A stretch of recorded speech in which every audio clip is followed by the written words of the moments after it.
बिस्मिल्लाहिर्रहमानिर्रहीम। अस्सलाम वालेकुम।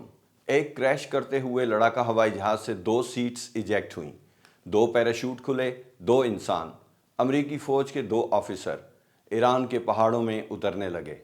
ये कहानी यहाँ से शुरू होती है और ये कहानी अगले 48 घंटों में वो मोड़ लेती है जो कोई फिल्म साज सोच भी नहीं सकता। पहले पायलट को निकाला गया और ये भी आसान नहीं था। A-10 वॉर्थहॉग, वो बदसूरत लेकिन जान निसार तैयारा जिसे प्यादा फौज अपना मुहाफिज समझती है, कवर देने के लिए नीचे आया तो ईरानी आग ने उसे भी लपेट में ले लिया। A-10 का पायलट खलीज फारस में इजेक्ट हुआ। रेस्क्यू हेलीकॉप्टर पर गोलियां लगीं, कुछ क्रू मेंबर्स जख्मी हुए, लेकिन वो पायलट को रेस्क्यू करके ले गए। पायलट बचा लिया गया। फिर वाशिंगटन ने एक अहम हुक्म दिया जो इस पूरी कहानी की रूह है। किसी को ना बताओ। पायलट की बाजियाबी अगले 24 घंटे के लिए खुफिया रखी गई। क्यों? क्योंकि अगर ईरान को पता चलता कि एक आदमी निकल गया तो वो फौरन समझ जाते कि अमेरिका दूसरे के लिए भी आएगा और पूरी फौज पहाड़ों में भेज दी जाती। क्रैश कर जाने वाले फाइटर एयरक्राफ्ट के वेपन्स ऑफिसर कर्नल साहिब वो तनहा थे।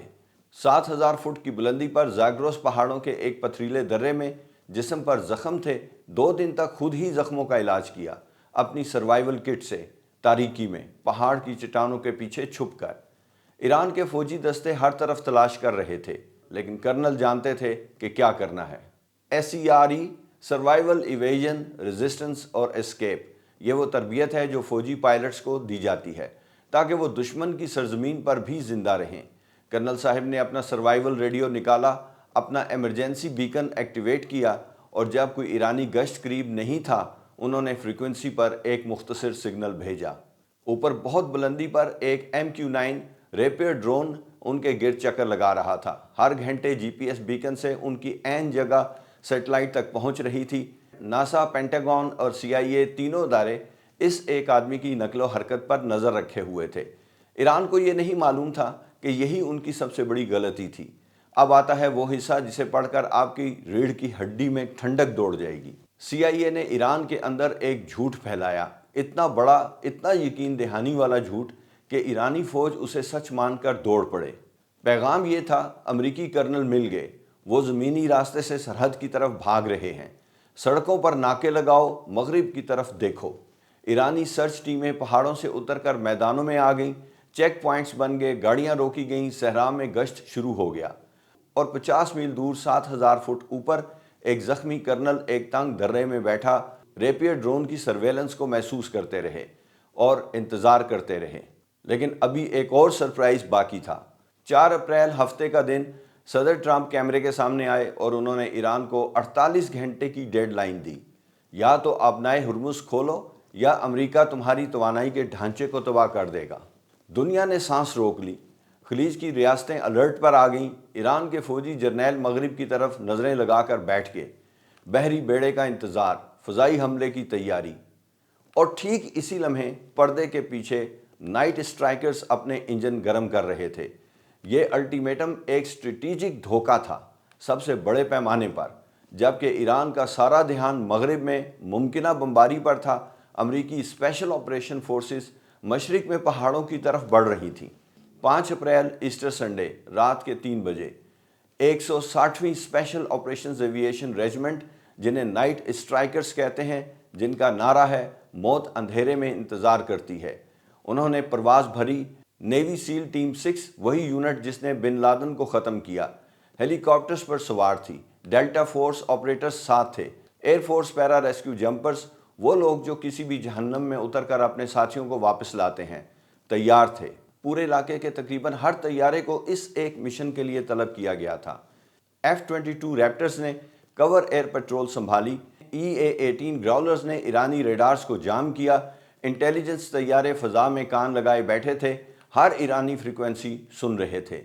इस्फहान से 35 किलोमीटर जनूब में एक पुराना बंद हवाई अड्डा था। MC-130 कमांडो 2 स्पेशल ऑपरेशंस के लिए बना हुआ खसूसी ट्रांसपोर्ट तैयारा वहाँ उतरा, फिर दूसरा उतरा, और फिर वो हुआ जो कभी प्लान में नहीं था। रेत नरम थी। पहले तैयारे के नोज गियर धंस गए, दूसरे के पहिए धंस गए। दोनों C-130 नाकाबिले परवाज हो गए। ये वो लम्हा है जहां आम मिशन नाकाम हो जाते हैं। 1980 में ऑपरेशन ईगल ایران میں امریکی یرغمالیوں کو بچانے کی کوشش بالکل ایسی ہی ایک صحرائی لینڈنگ زون پر ناکام ہوئی تھی۔ 8 امریکی مارے گئے تھے، طیارے تباہ ہوئے تھے، صدر کارٹر کی سیاسی کیریئر کو گہرا زخم لگا تھا۔ لیکن یہ 1980 نہیں تھا۔ کمانڈر نے فیصلہ لیا تمام حساس آلات اور کلاسیفائڈ ٹیکنالوجی ان طیاروں سے اتاری جائے اور پھر انہیں اڑا دیا جائے، دشمن کے ہاتھ کچھ نہ جائے۔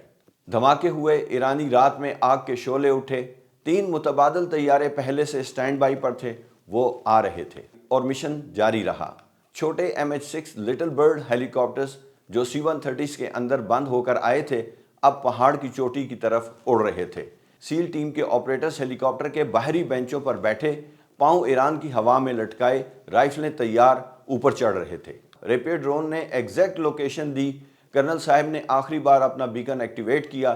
امریکی ہیلی کاپٹرز کے روٹرز کی آواز آئی، وہ مخصوص آواز جو انہوں نے سالوں کی سروس میں پہچانی تھی، ان کے کانوں تک پہنچی۔ لٹل برڈ ہیلی کاپٹر پہاڑ کے ایک تنگ درے پر اترا، بمشکل سکڈز ٹک سکتے تھے۔ پیرا ریسکیو جمپرز زمین چھونے سے پہلے ہی کود گئے، درے میں پہنچے۔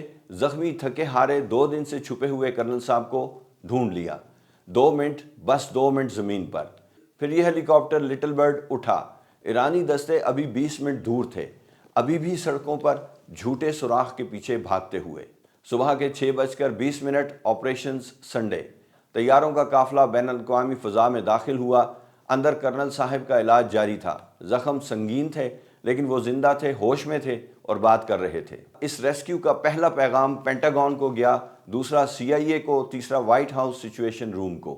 صرف ایک لفظ کہا گیا، جیک پاٹ۔ صدر ٹرمپ نے اسے ایسٹر میریکل کہا، امریکی تاریخ کی جرأت مندانہ ترین آپریشنز میں سے ایک۔ وہ غلط نہیں تھے۔ ایرانی سرکاری میڈیا نے اصفہان کے قریب جلے ہوئے طیاروں کی تصاویر جاری کیں، 2 C-130 کے راکھ بنے ڈھانچے، ایک لٹل برڈ کا پگھلا ہوا ایئر فریم، فتح کی تقریریں ہوئیں۔